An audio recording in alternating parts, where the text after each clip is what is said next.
महाराज बासुक ने चिट्ठी दे दिया।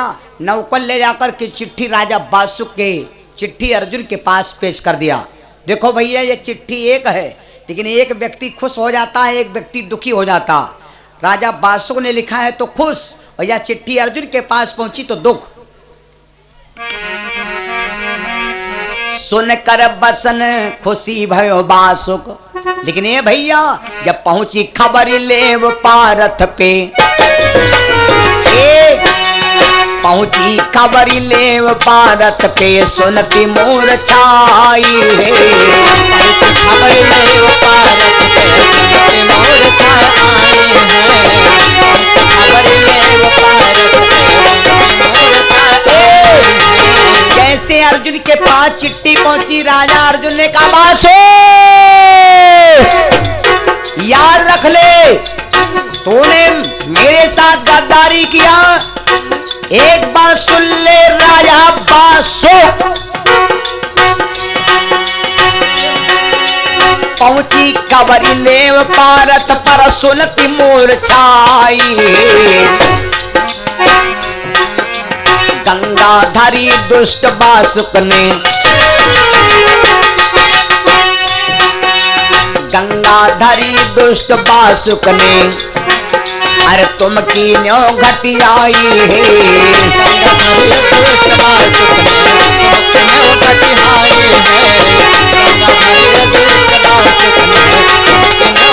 एक बात सुन ले बासुक, मांग मेरे सुत की डुबकाई, मांग मेरे सुत की डुबकाई। अधर्मी बासुक अन्यायी, अधर्मी बासुक अन्यायी। खुशी मांगी थी बहुत दिन गए, खुशी मांगी थी बहुत दिन गए। परीक्षित 8 साल के भये, परीक्षित 8 साल के भये, परीक्षित 8 साल के भये। कद धनवंतरी गुरु सदा के, अरे विद्या तिन्होंने पढ़ाई। आज करी कपट सुतार सुतार, आज करी कपट सुतार सुतार, आज करी कपट सुतार सुतार, आज करी कपट सुतार सुतार। जैसे अर्जुन ने चिट्ठी पढ़ा, राजा बासुक से कहा राजन तुमने खेल खेला था, ठिठोले नहीं किया था। अगर मेरे पोता हुआ है तो जोड़ा जरूर होगा। ये तुम्हारे घर में बेटी जन्म लिया है तो बेटी के साथ साथ लड़का कहीं जन्म लिया होगा। जब पैदा होता है तो जुड़वा पैदा होता है, जुड़वा। अगर तुम्हारे घर में लड़का पैदा हुआ है तो लड़के के साथ में इसके योग्य बर बिटिया जरूर पैदा हुई होगी। और जब तक योग्य पैदा नहीं होती है तब तक लड़का पैदा नहीं होता है। इसका जरूर वचन है भैया। जिस समय महाराज बासुक ने, अर्जुन ने कहा राजा बासुक तुमने मेरी संग चोरी किया, लेकिन एक दिन यह बात खुल के ही रहेगी। धीरे धीरे बात दबी रही। परीक्षित 8 साल के हो गए। परीक्षित 8 साल, अपने बच्चों को ज्यादा मत पढ़ाना, तो कम से कम इतना जरूर गांस बांध के पढ़ा देना। हर माई बाप का धर्म है कि अपने बच्चे को लगभग 8वां 10वां जरूर पास करा दो। जो लखनऊ में है यूँ तो पूछे पड़े या डंडहिया गए कि आलमबाग गए कि या नहरिया गए कि टेढ़ी पुलिया गए कि या सूधी पुलिया में घुस गए, पूछे ना पड़े, इतना जरूर बच्चों को पढ़ा देना। अर्जुन ने कहा पोता पढ़े नहीं जी हो। और परीक्षित जी पढ़ने के लिए तैयार हो गए। तो परीक्षित जी के गुरु का नाम आप लोग जानते हो, वैद्य धनवंतर बने। वैद्य धनवंतर कोई ऐसे वैसे भक्त नहीं है। 1400 चेला गुरुजी के साथ हर वक्त रहते थे, हर वक्त गुरुजी की सेवा में रहते थे। 1400 चेला, 1400। और जैसा जिसका गुरु होगा वैसे चेला को ज्ञान होता है। जैसे गुरु गुण हुए हैं वैसे चेलों गुण भरे हुए हैं।